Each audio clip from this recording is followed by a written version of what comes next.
أشهد أن لا إله إلا الله وحده لا شريك له وأشهد أن محمدا عبده ورسوله أما بعد فأعوذ بالله من الشيطان الرجيم بسم الله الرحمن الرحيم الحمد لله رب العالمين الرحمن الرحيم مالك يوم الدين إياك نعبد وإياك نستعين اهدنا الصراط المستقيم صراط الذين أنعمت عليهم غير المغضوب عليهم ولا الضالين.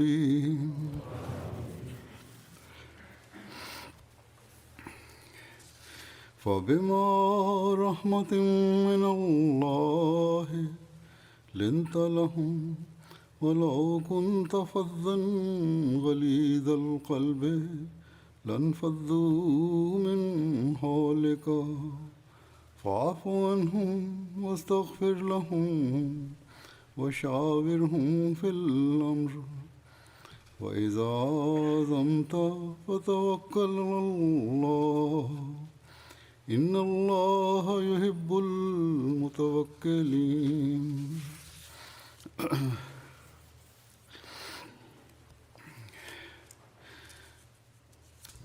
आयत का तर्जुमा है कि बस अल्लाह की खास रहमत की वजह से فبما رحمة من الله لنت لهم ولو كنت فظا غليظ القلب لانفضوا من حولك فاعف عنهم واستغفر لهم وشاورهم في الأمر فإذا عزمت فتوكل على الله إن الله يحب المتوكلين.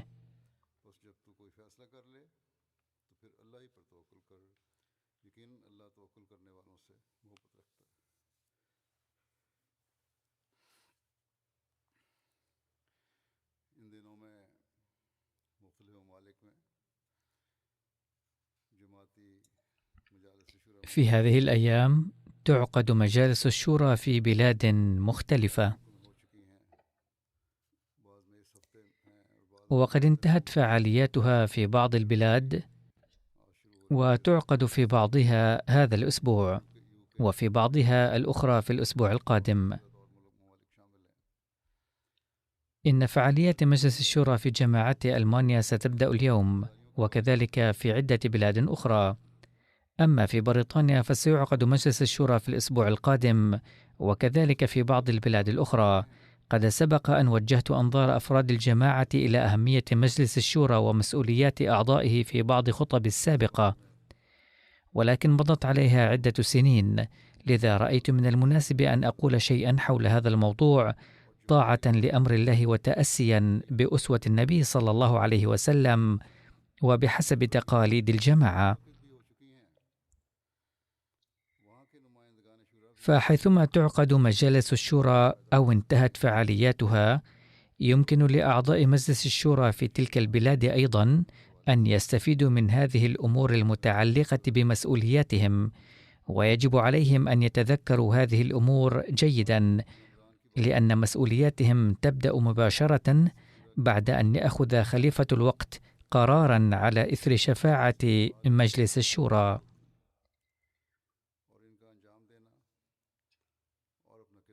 وإن أداء المسؤوليات بهذا الشأن واجب على كل عضو من أعضاء المجلس. قبل أن ألفت أنظار أعضاء مجلس الشورى إلى هذه الأمور، أريد أن أقول شيئا في ضوء الآية التي استهللت بها الخطبة، وسأتحدث قليلا عن أسوة النبي صلى الله عليه وسلم وعمله بهذا الشأن. ففي هذه الآية صدق الله تعالى أن النبي صلى الله عليه وسلم كان لين القلب إلى أقصى الحدود لأفراد الأمة برحمة من الله.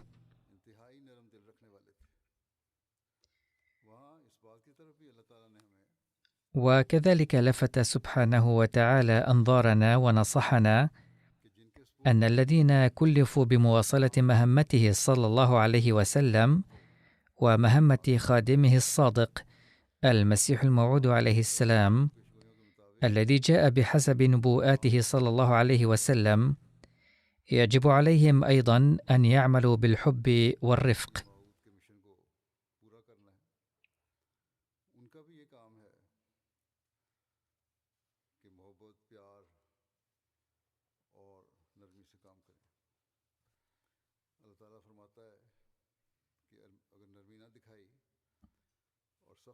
فيقول الله تعالى: إن لم تعملوا بالرفق واللين وأبديتم بدلا منهما القسوة والغضب لابتعد الناس عنكم. إذن يأمرنا الله تعالى في هذه الآية بالصفح والعفو، وكذلك أمر بالاستشارة.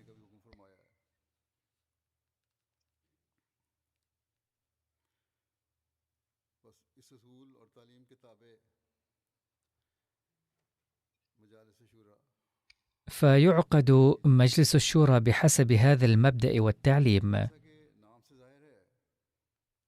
وكما هو واضح من الاسم أن مهمة هذا المجلس هو تقديم المشورة فقط وليس أخذ القرارات. لذا قال الله تعالى للنبي صلى الله عليه وسلم: إنما تقرره بعد الاستشارة فاعمل به متوكلا على الله.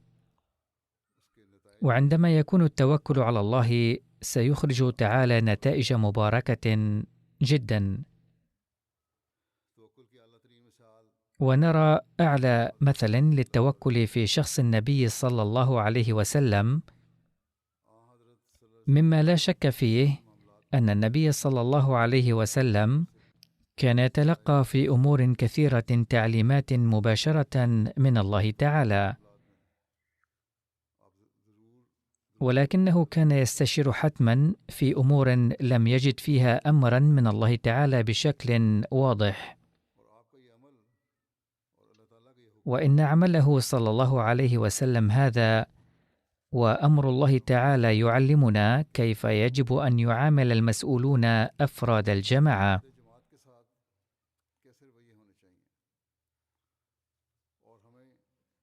وأن علينا أن نعمل بالمشاورة.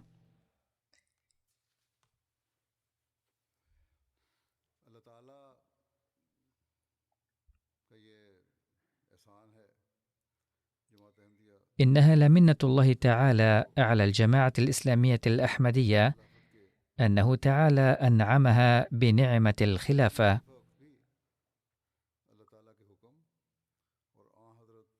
فيستشير خليفة الوقت أيضا فروع الجماعة المتوزعة على العالم كله طاعة لأمر الله وتأسيا بسنة النبي صلى الله عليه وسلم. ومما لا شك فيه أنه لو أراد الله تعالى لأرشد رسوله صلى الله عليه وسلم في كل موطن وفي كل أمر، ولكنه أمره أن يستشير في بعض الأمور.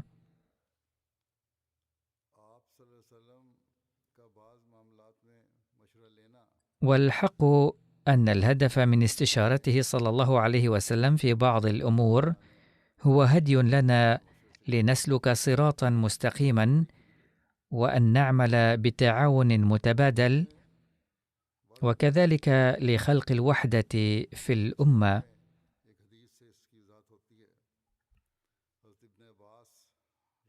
هناك حديث يوضح الموضوع أكثر، فقد جاء فيه عن ابن عباس رضي الله عنه أنه لما نزلت وشاورهم في الأمر قال رسول الله صلى الله عليه وسلم: أما أن الله ورسوله لغنيان عنها، ولكن جعلها الله رحمة لأمتي، فمن استشار منهم لم يعدم رشدا، ومن تركها لم يعدم غيا.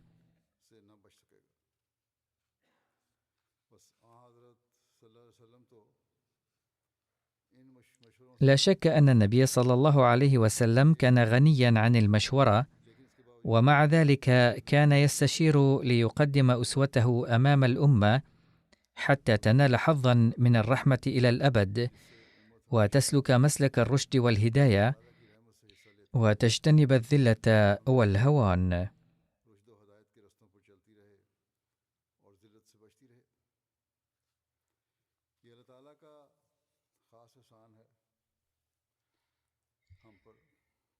إنها لمنة الله تعالى العظيمة علينا أن نظام الشورى موجود في جماعتنا،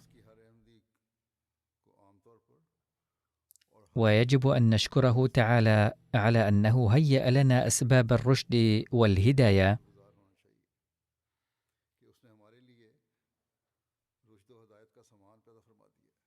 والآن سأذكر ما يتبين من التاريخ بأية مناسبة استشار النبي صلى الله عليه وسلم، وماذا كان أسلوبه في المشاورة.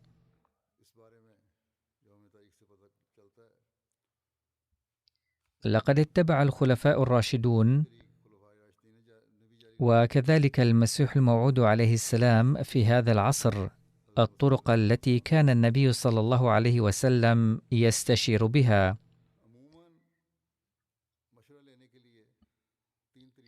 وعموما هناك 3 طرق للاستشارة. أولها، إن كان هناك أمر لا بد من الاستشارة فيه، كان أحد الصحابة يعلن بين الناس للاجتماع وللاستشارة، فكانوا يجتمعون وبعد ذلك يتم التشاور، وكان الرسول صلى الله عليه وسلم أو الخلفاء يأخذون القرار نظرا إلى المشورة المقدمة، ويعلنون أن هذا هو القرار الذي اتخذناه ويجب العمل به. ولأن النظام في ذلك الزمن كان قبليا، فقد كانت القبائل تجتمع ويقدم سيدها الرأي، وكان أبناء القبيلة يرضون بكل سرور أن يقدم زعيمهم أو رئيسهم الرأي نيابة عنهم.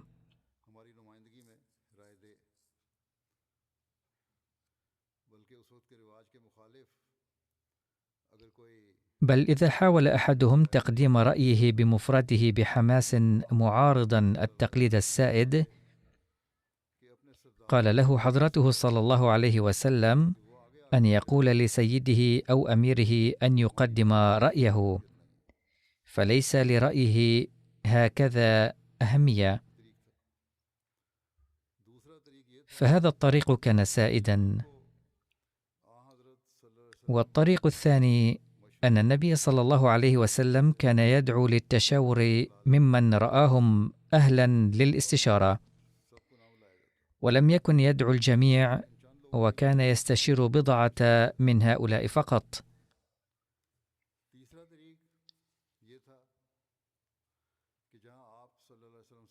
والطريق الثالث أنه إذا رأى أنه لا ينبغي اجتماع حتى رجلين أيضا، دعا بعض الناس منفردين للتشاور، حيث كان يدعو أحدهم أولا فيستشيره على انفراد، ثم يدعو الثاني فيستشيره.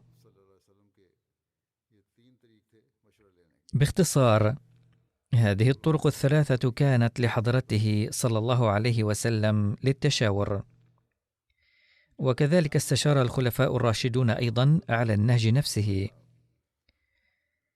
ومع أن النبي صلى الله عليه وسلم قال: إن الله ورسوله لغنيان عن المشورة كما أخبرتكم سابقا، مع ذلك نجد في التاريخ أن حضرته صلى الله عليه وسلم استشار الصحابة في شتى المناسبات، بل كان يستشير الصحابة بكثرة. فعن أبي هريرة قال: ما رأيت أحدا قط كان أكثر مشورة لأصحابه من رسول الله صلى الله عليه وسلم.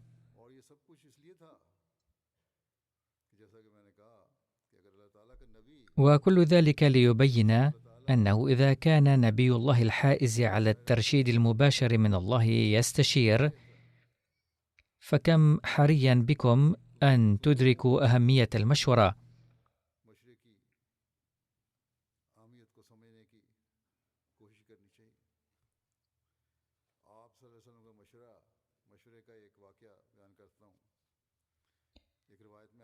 أقدم لكم حدثا لاستشارة النبي صلى الله عليه وسلم، فقد ورد في رواية عن معاذ بن جبل قال: لما أراد رسول الله صلى الله عليه وسلم أن يسرحني إلى اليمن، دعا أناسا من أصحابه فيهم أبو بكر رضي الله عنه، وعمر رضي الله عنه، وعثمان رضي الله عنه، وعلي رضي الله عنه، وطلحة والزبير رضي الله عنهما، وعدد كبير من الصحابة. فقال لهم النبي صلى الله عليه وسلم: تكلموا. فقال أبو بكر: يا رسول الله، لولا أنك أذنت لنا بالكلام ما كان لنا أن نتكلم معك. فقال رسول الله صلى الله عليه وسلم: إني فيما لم يوحى إلي كأحدكم.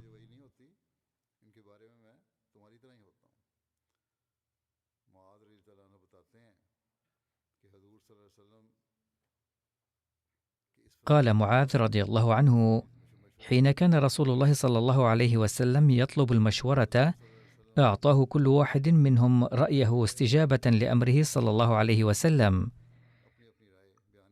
وبعده قال: ما ترى يا معاذ؟ قلت: أرى ما قال أبو بكر. فقد سأله أيضا حضرته صلى الله عليه وسلم.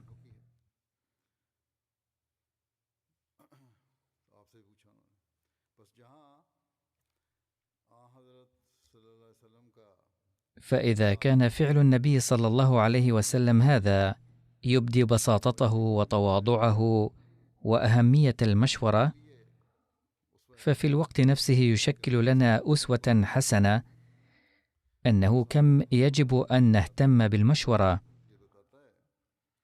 ويعلمنا أسوة الصحابة أنهم عندما كانوا يقدمون رأيهم بأمر من النبي صلى الله عليه وسلم، فكانوا يشيرون عليه بحسب كفاءتهم وفي ضوء تجاربهم، سالكين سبل التقوى.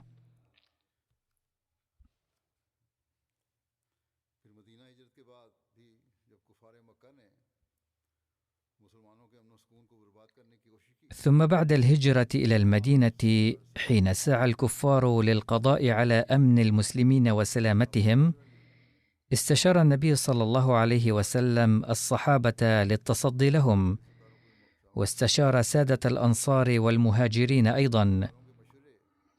ثم بحسب مشورة سادة الأنصار والمهاجرين وموافقتهم، انطلق حضرته صلى الله عليه وسلم إلى ميدان بدر.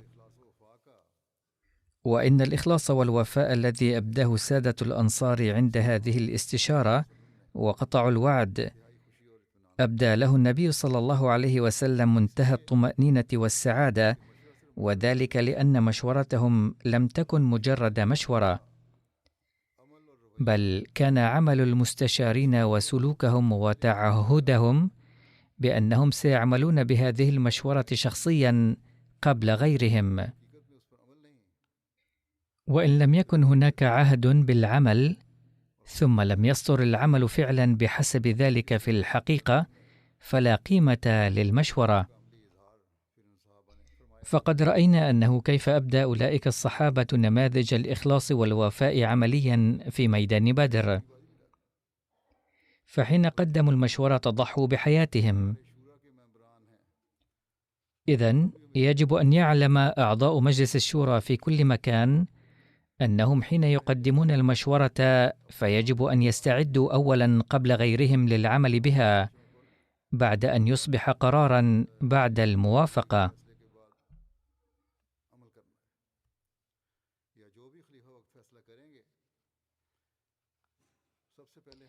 أو ينبغي أن يضعوا في الحسبان أن القرار الذي يتخذه خليفة الوقت فإنهم سوف يعملون به قبل غيرهم، وسوف يقدمون كل تضحية من أجل العمل به.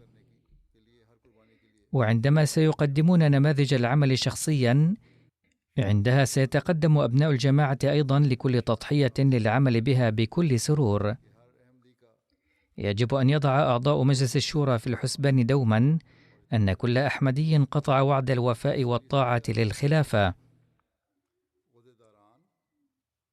أما المسؤولون وأعضاء الشورى فيجب أن يبدوا نموذجا أمثل لذلك الوعد، لأنكم جعلتم أعضاء المؤسسة التي هي مساعدة لنظام الخلافة ونظام الجماعة.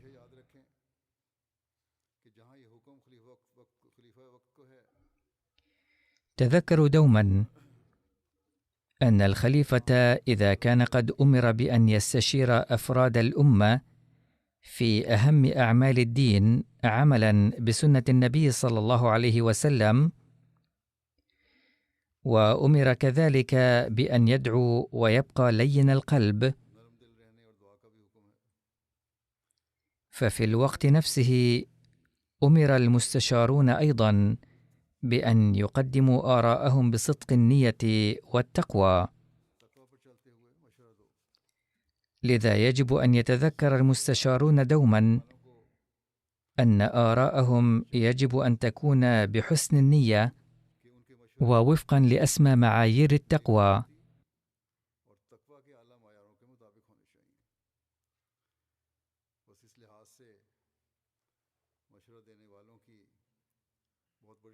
ومن هذا المنطلق تقع على المستشارين مسؤولية كبيرة أن يفحصوا ما هو معيار تقواهم.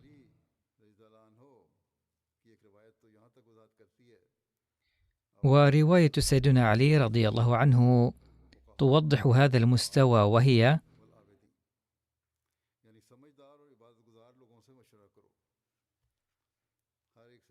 شاوروا الفقهاء والعابدين. وليس كل فلان وعلان، فهذا هو معيار أعضاء مجلس الشورى الذين يمثلون الأحمديين في مناطقهم. وفي هذا توجيه للذين ينتخبون أعضاء مجلس الشورى أن ينتخبوا أصحاب الرأي الصائب منهم، والذين معيار علمهم الديني والعبادة جيد.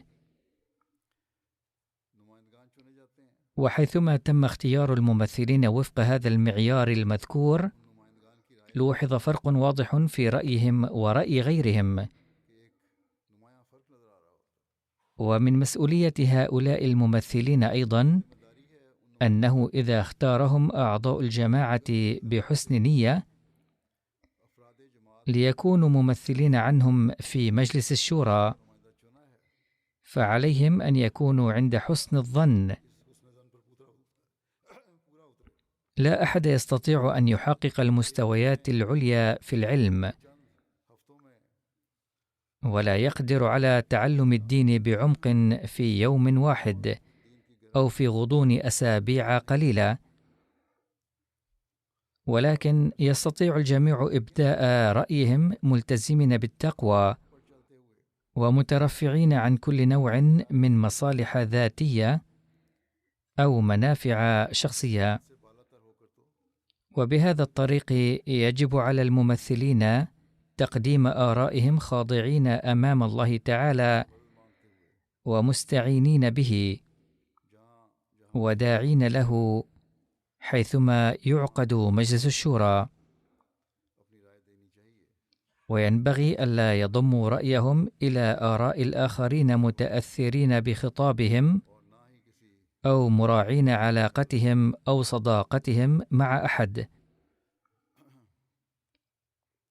كما ينبغي ألا يغيروا رأيهم بسبب أي خوف أو جراء احترام لأحد، بل الواقع أنهم سيكونون مؤدين حق تمثيلهم عندما يقدمون رأيهم مراعين التقوى ومؤثرين مصلحة الجماعة على كل شيء.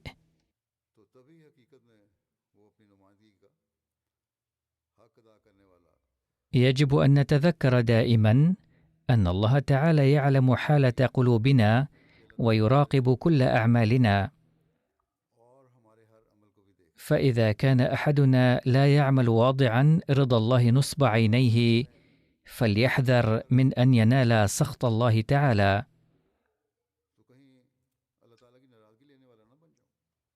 ويجب على أعضاء مجلس الشورى في البلاد التي تم عقد مجلس الشورى فيها أن يؤدوا حق عضويتهم بالتعهد بالعيش مراقبين نماذجهم العملية وحالتهم الروحانية والعملية، وأن يسعوا بأنفسهم ملتزمين بالتقوى لاتباع القرارات التي تم اتخاذها، ويجعل الآخرين أيضا يتبعونها وينفذونها.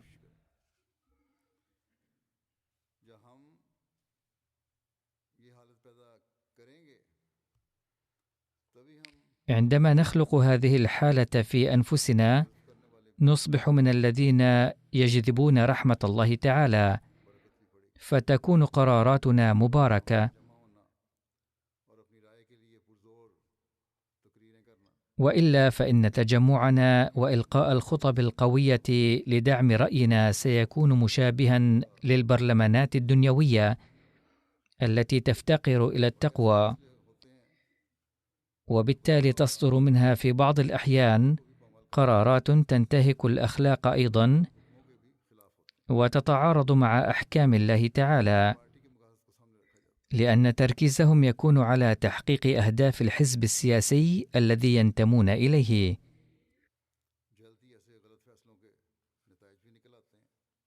وتظهر بسرعة أحيانا لمثل هذه القرارات الخاطئة نتائج تقضي على الأمن والسلام، وقد تتأخر ظهور نتائجها إلا أنها لا تكون مباركة.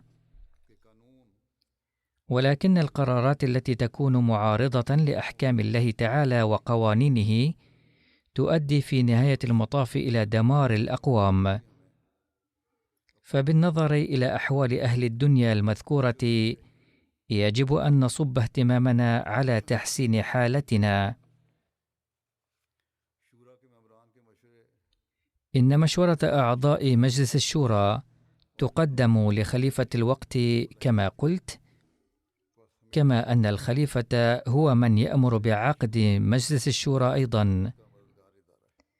فيجب أن تتذكروا دوما أن مجلس الشورى مؤسسة مساعدة للخلافة، لذلك فلها أهمية كبرى بعد الخلافة. كل عضو ينتخب لمجلس الشورى يظل عضوا له لسنة كاملة، وينبغي أن يولي دوما أهمية لعضويته ويضعها نصب عينيه دوما.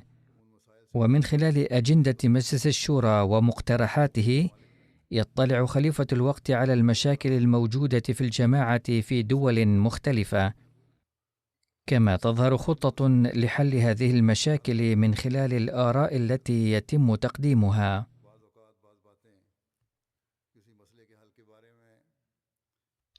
في بعض الأحيان لا يتم شرح بعض الأمور بالتفصيل الكامل حول حل مشكلة ما، أو لا يتم عرضها على أعضاء الشورى.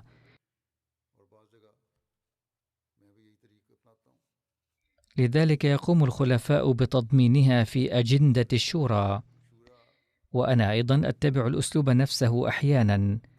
على أي حال، يجب على كل عضو من أعضاء مجلس الشورى أن يفهم أن له أهمية خاصة، وأن هذه الأهمية ليست لمدة 3 أيام فقط، بل للعام بأكمله. فينبغي أن يتعاون مع نظام الجماعة بشكل كامل في تنفيذ أي خطة يتم وضعها في هذا الخصوص، بل هذه مسؤوليته.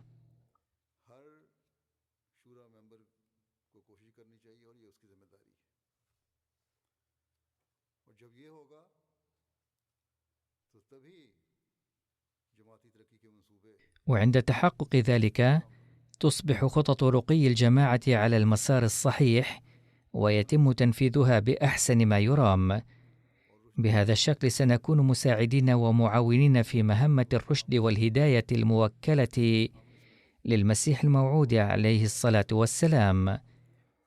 ولكن إن لم يتم ذلك، فلا فائدة من كونكم أعضاء مجلس الشورى.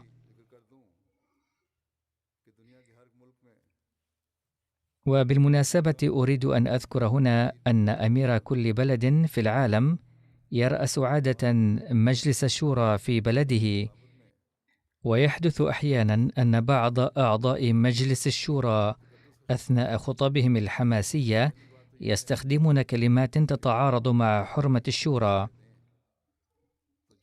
فالأمر الأول هو أنه كلما أبدى أعضاء مجلس الشورى رأيهم، فبدلا من إلقاء خطاب حماسي خال من الوعي والتفكير الرصين، عليهم أن يبدوه بكلمات مناسبة، وذلك لأن بعضهم عند إبداء رأيهم يتكلمون بأمور يرى بناء عليها أعضاء الهيئة الإدارية أو أمير الجماعة الذي ينعقد مجلس الشورى برئاسته أن صاحب الرأي يتحدث ضدهم بشكل مباشر أو غير مباشر.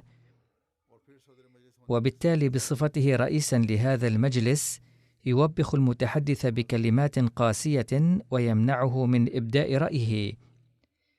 فعلى الأمراء أيضا أن يتحلوا برحابة الصدر، وينبغي أن يحسنوا الظن بالمتحدث أن ما يقوله هو نابع عن حرصه الشديد على مصلحة الجماعة.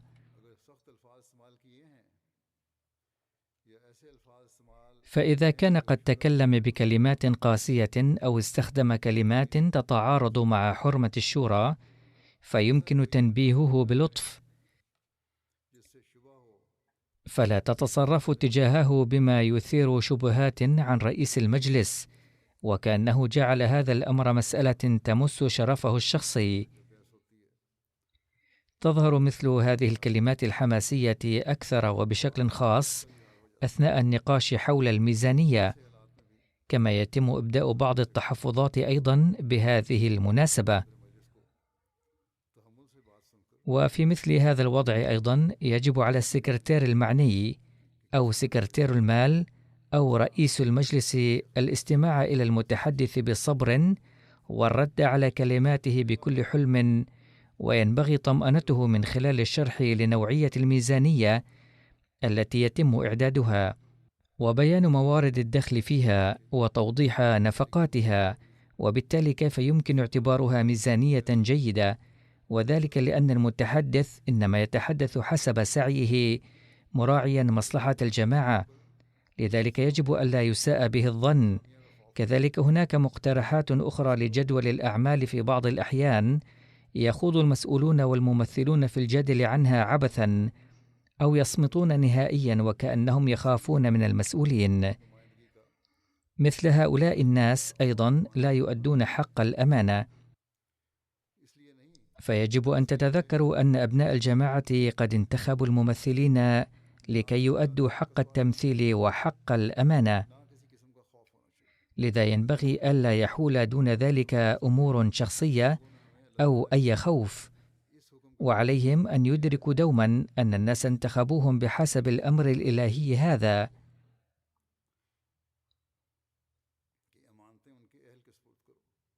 أن تؤدوا الأمانات إلى أهلها. وكذلك يرى الخليفة أن الناس ما داموا قد انتخبوا هؤلاء الممثلين بحسن النية ووفق الأمر الإلهي هذا، فلا بد أنهم يؤدون حق الأمانة المعهودة إليهم.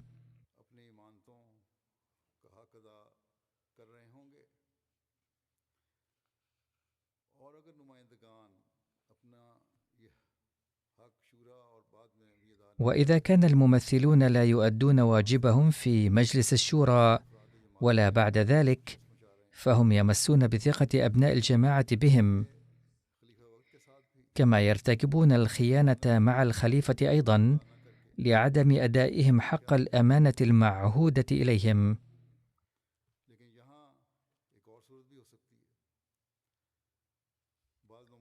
ولكن يمكن أن تكون حالة أخرى أيضا، وهي أن بعض الناخبين لم ينتخبوا الممثلين بالتقوى، بل انتخبوهم بسبب القرابة أو الصداقة.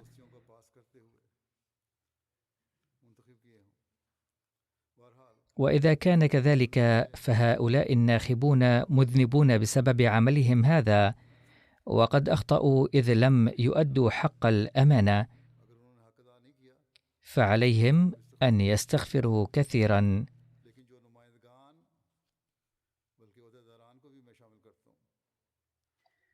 ولكن الممثلين، وأضيف إليهم المسؤولين، إذا انتخبوا وحالتهم العملية والروحانية لا تبلغ المستوى المطلوب، فعليهم أن يسعوا الآن ليجعلوا أنفسهم أهلا لهذه الأمانة، مستغفرين الله وعازمين لإحداث التغيير الحسن في حالتهم، وباذلين جهدا جهيدا للسلوك على دروب التقوى.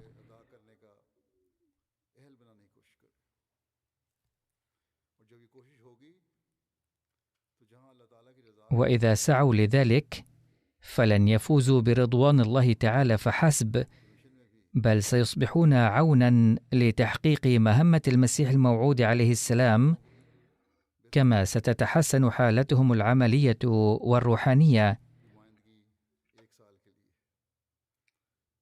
وكما قلت، فإن هذا التمثيل يكون لسنة واحدة، وفي هذه الفترة عليهم أن يتعاونوا مع المسؤولين كما يعمل هم أنفسهم بالقرارات، ويجعل الآخرين يعملون بها.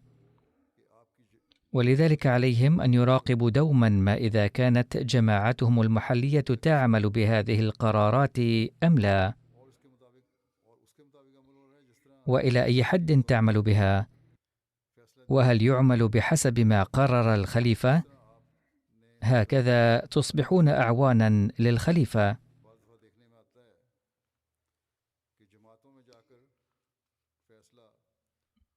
من الملاحظ في بعض الأحيان أن القرارات تصبح عرضة للكسل في الجماعات المحلية ولا تنفذ، ففي مثل هذه الحالة من واجب الممثلين أن يوجهوا أفراد الجماعة، كما ينبه المسؤولين إلى مسؤولياتهم، وإذا لم ينتبهوا بالرغم من التنبيه ولم يعمل بالقرارات كما ينبغي، فعليهم أن يكتبوا إلى المركز في بلدهم.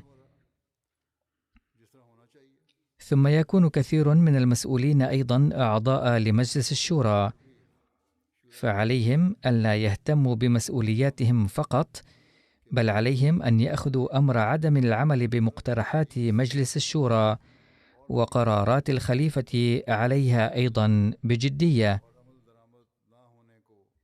سواء كانت هذه القرارات متعلقة بالقسم الذي هو مسؤول عنه أو غيره، فعليه أن يوجه المسؤول المعني والأمير، ويرفع هذا الأمر أمام الهيئة الإدارية أيضا، وإلا لن يحسب مثل هؤلاء المسؤولين والممثلين ممن يؤدون حق أماناتهم. ويمكن أن ينجو في هذه الدنيا بخلق بعض الأعذار، ولكن يجب أن يتذكروا أنه لا يخفى على الله شيء، وهو سوف يسأل عن أداء الأمانات، فثمة حاجة للقلق. ينبغي ألا نفتخر أننا ممثلون للشورى أو أننا مسؤولون، بل على كل واحد أن يشعر بالقلق لمسؤوليته.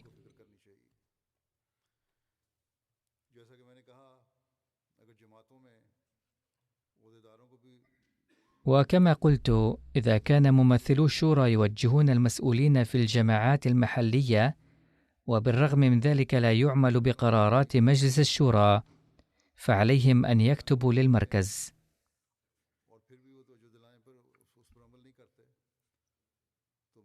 فهذا لا يعني أنهم لا يفعلون ذلك، بل هناك بعض الممثلين الذين يكتبون أيضا. إذا لم يعمل المسؤولون بحسب القرارات فيطلعون المركز على ذلك، ولكن يفعلون ذلك حين ينشأ خلاف بينهم وبين مسؤول لنزاع شخصي.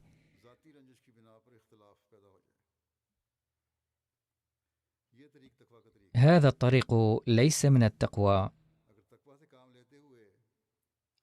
إذا سعى كل ممثل وكل مسؤول للعمل بمقترحات الشورى الموافق عليها، فلا يحدث أن يطرح المقترح نفسه مرة أخرى في السنة القادمة أو بعد 2 أو 3 سنوات. إنما طرح المقترح مجددا يعني أنه لم يعمل به بشكل كامل أو لم يعمل به كما كان ينبغي. لذا على مثل هذه الجماعات أو المسؤولين أن يفكروا: هل هذا عمل أولئك الذين يسلكون على دروب التقوى ويؤدون حق الأمانة؟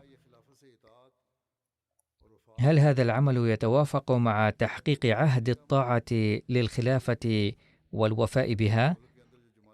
إن فروع الجماعة في البلد إنما ترسل هذه المقترحات مجددا حين ترى أنه لم يعمل بها، فلو كان قد عمل بها وكان روقب على كل مستوى في كل جماعة وإلى أي مدى عمل بهذه المقترحات،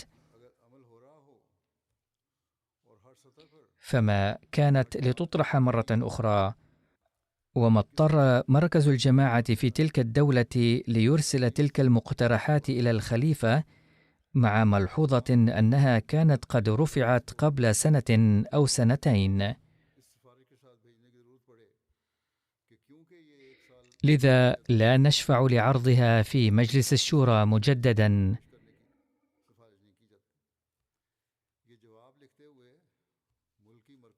وعلى الإدارة المركزية لتلك الدول أن يكتبوا عند الرد مظهرين الندم أننا نادمون على أننا لم نستطع تنفيذها، وفي هذه السنة سنعمل بها، وإذا لم نعمل بها سنكون مجرمين ونكون ممن لا يؤدون حق أماناتهم.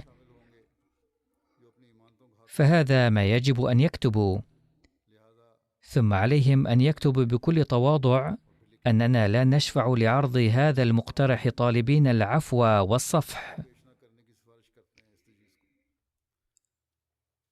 إذا فعلوا ذلك لنشأ فيهم إحساس بالمسؤولية، وستكون نتيجة ذلك على الأقل أن المسؤولين وأعضاء مجلس الشورى سيفكرون أنهم يقدمون للخليفة خطة عمل كبيرة ويقولون سوف نعمل كذا وننجز كذا، ولكنهم لا يعملون بها فيما بعد،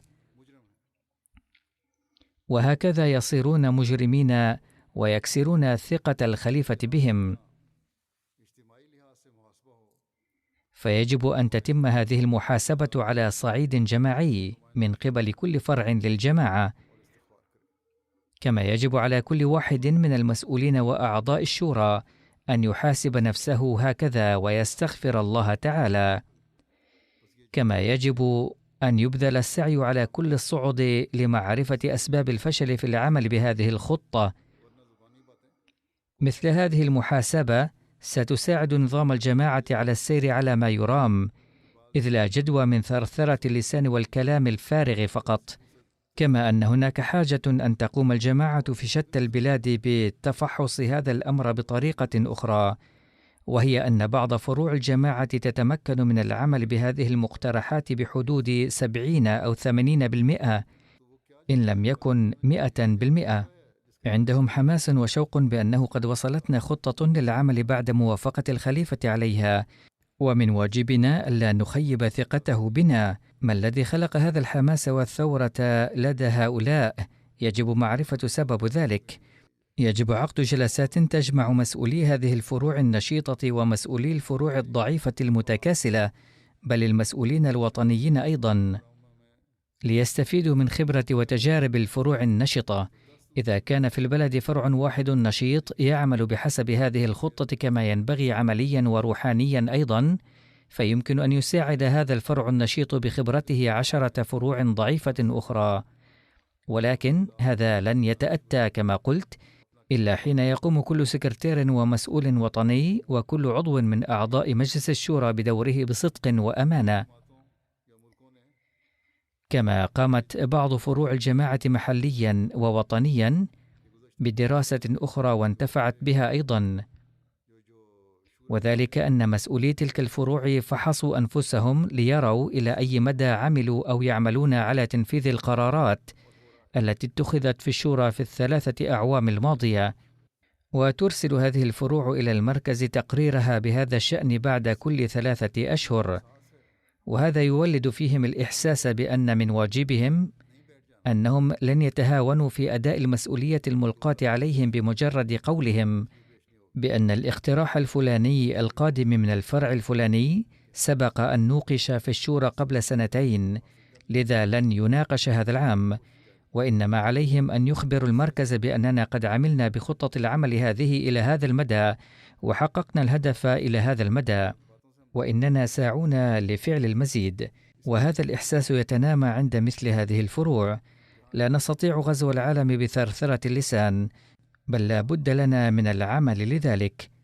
هناك حاجة إلى تخطيط حكيم، وهناك حاجة للسعي والعمل، هناك حاجة إلى رفع مستوى عبادتنا، هناك حاجة لأن يهتم المسؤولون وأعضاء الشورى برفع معايير عبادتهم وتقديم قدوتهم الحسنة في عمران المساجد.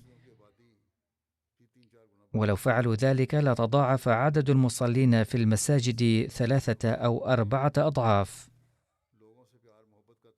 فعليكم العمل بهذه الدراسة أيضا.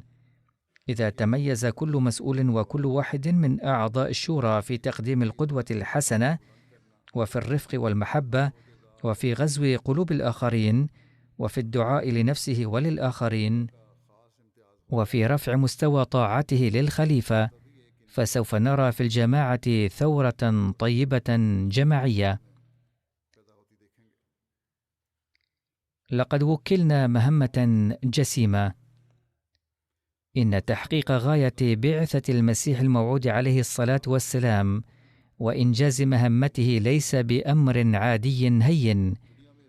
إن تبليغ رسالة الإسلام الجميلة إلى أهل الدنيا ثم بعدها جعلهم عابدين لله الواحد الأحد يتطلب منا سعيا حثيثا ودؤوبا.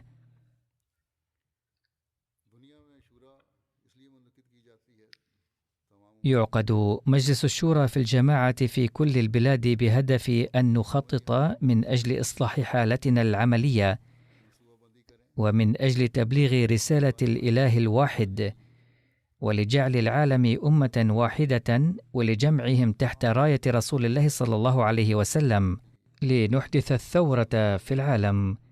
وتذكروا دائما أن إنجاز هذا المشروع يتطلب المال أيضا، لذا يجب أن تجعلوا من الميزانية المالية بحيث ننجز الكثير بإنفاق القليل.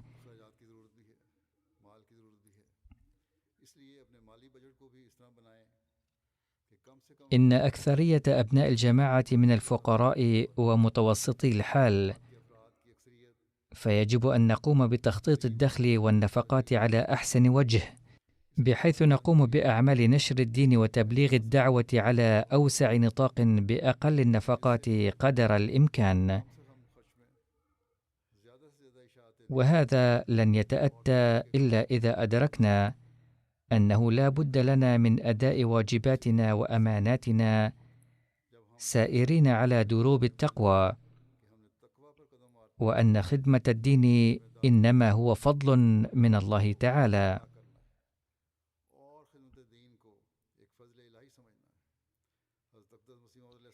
يقول المسيح الموعود عليه السلام وهو يوصينا بالسير في سبل التقوى، قال الله تعالى: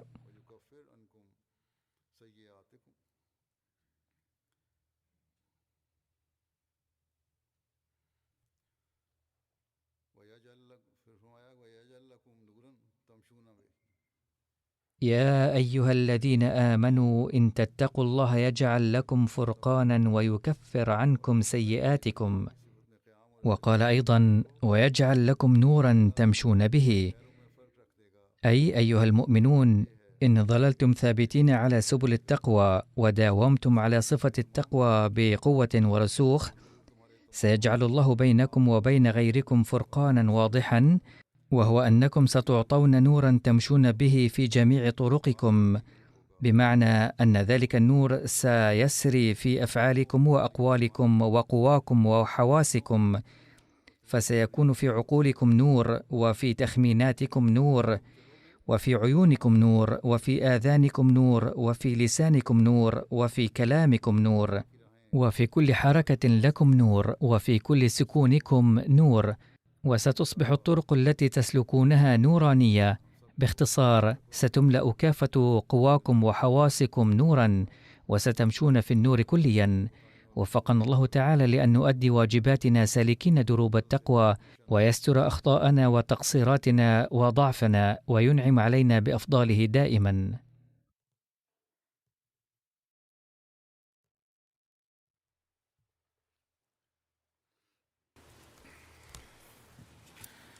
الحمد لله الحمد لله نحمده ونستعينه ونستغفره ونؤمن به ونتوكل عليه ونعوذ بالله من شرور أنفسنا ومن سيئات أعمالنا. من يهده الله فلا مضل له ومن يضلل فلا هادي له. ونشهد أن لا إله إلا الله ونشهد أن محمدا عبده ورسوله. عباد الله رحمكم الله، إن الله يأمر بالعدل والإحسان وإيتاء ذي القربى وينهى عن الفحشاء والمنكر والبغي يعظكم لعلكم تذكرون. اذكروا الله يذكركم وادعوه يستجب لكم ولذكر الله أكبر.